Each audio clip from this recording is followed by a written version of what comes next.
Beberapa dari kalian pasti gak asing dengan film satu ini.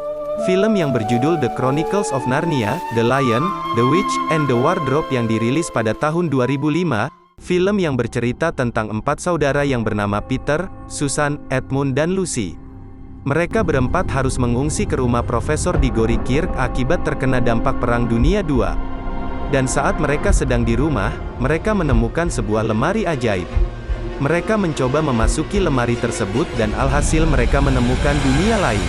Tapi kita tidak akan membahas filmnya lebih detail, kita akan membahas karakter unik yang bernama Mr. Tumnus. Ia merupakan makhluk yang unik, perpaduan antara manusia dan kambing. Mr. Tumnus merupakan karakter yang terinspirasi dari mitologi faun yang berasal dari Yunani dan Romawi kuno. Tapi makhluk apa sih sebenarnya faun itu?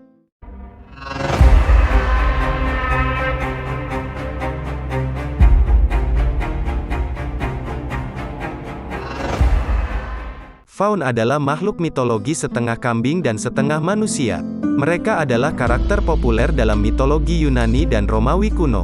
Nama faun berasal dari faunu, nama dewa hutan, ladang, dan ternak Italia kuno, yang sejak abad kedua sebelum Masehi dikaitkan dengan dewa Yunani Pan.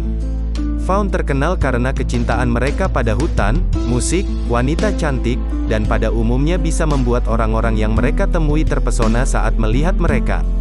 Tampilan faun nampak dengan tanduk, kaki berbulu, kuku, dan ekor yang bergerak-gerak.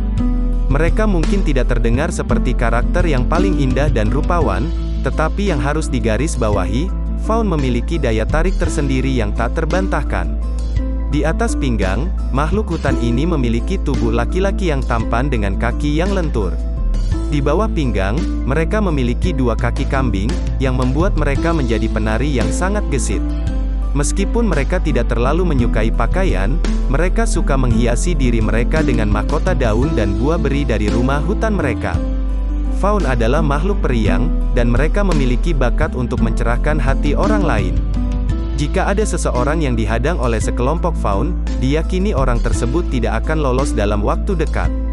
Hal ini lantaran faun akan memikatnya ke pesta mereka dengan tarian, lelucon, dan makanan lezat. Tentu saja, mereka terkenal dengan permainan serulingnya. Hanya dengan seruling kayu kecil, mereka dapat menghipnotis orang dengan melodi yang fantastis. Hampir tidak ada yang bisa melawan faun dengan seruling.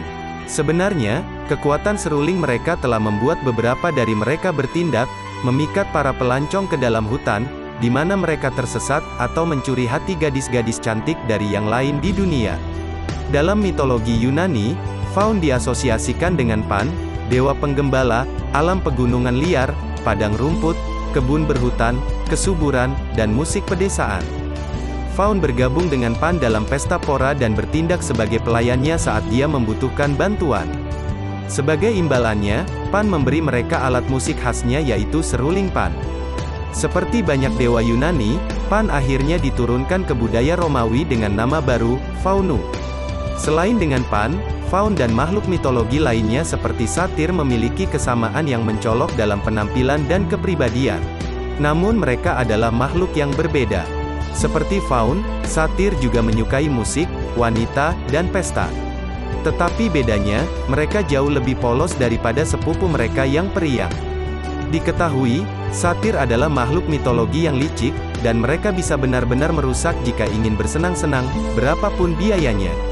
Mereka juga kurang menawan secara fisik dibandingkan sepupu hutan mereka. Wajah mereka kurang manusiawi, dan tubuh bagian bawah mereka lebih perkasa, lebih mirip kuda atau keledai daripada kambing berbulu yang tidak berbahaya. Faun disebutkan dalam teks kuno Yunani dan Romawi kuno yang menggambarkan pesta termegah para dewa. Mereka juga sering ditulis ke dalam rombongan kekasih yang mengejar bidadari.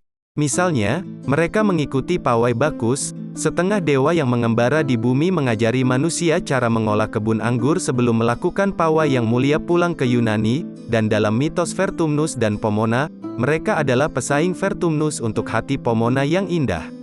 Selama periode Helenistik, orang-orang yang bersukaria dalam mitos menjadi model patung yang populer. Di beberapa patung ini, faun digambarkan tanpa fitur seperti kambing, tampil sebagai pria muda yang lembut dan romantis dengan seruling atau wanita cantik. Patung yang paling terkenal adalah Barberini Faun, yang memperlihatkan seorang pemuda tampan yang kelelahan setelah pesta panjang. Faun direvitalisasi selama periode romantis, ketika dongeng menjadi sangat populer.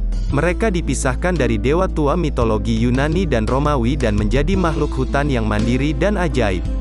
Ini berdasarkan dari kisah salah satu penulis periode romantis yang paling terkenal, Nathaniel Houghton, dengan novelnya yang terkenal The Marble Faun. Hebatnya, Faun tidak banyak berubah dari hari-hari awal kemunculan cerita mereka di Yunani hingga penampilan mereka dalam sastra modern. Makhluk mitologi Faun paling terkenal saat ini adalah Tuan Tumnus, pemain seruling yang menyambut Lucy Pevensie ke dunia Narnia. Kemudian, Tuan Tumnus bertindak baik sebagai agen kenakalan dan sebagai pemandu yang baik hati untuk Lucy Pevensie, gadis manusia yang telah menangkap kesukaannya. Makhluk-makhluk mitologi Faun dan Satyr telah menghiasi legenda dan kisah-kisah sepanjang masa, mengundang kita ke dalam dunia keajaiban dan pesona. Dengan daya tarik alaminya, bakat musik yang memukau, serta karakteristik yang unik dan menarik, mereka menginspirasi imajinasi manusia dari zaman kuno hingga sastra modern. Dalam keunikannya, Faun terus mempertahankan pesona pedesaan yang memikat, sementara Satyr, dengan kepolosannya, menciptakan kontras yang menarik. Meskipun memiliki ciri-ciri yang berbeda, keduanya memperkaya mitologi Yunani dan Romawi dengan nuansa kehidupan, kegembiraan, dan misteri yang tak terlupakan. Dengan karakteristik yang tetap abadi, mereka tetap menjadi subjek cerita yang menggugah pikiran dan menghibur hati, seperti yang ditunjukkan melalui peran Tuan Tumnus dalam kisah indah The Chronicles of Narnia. Dengan pesona dan keunikan mereka, Faun dan Satyr tetap menjadi lambang keindahan, musik, dan kegembiraan dalam khazanah mitologi dunia yang tak terlupakan.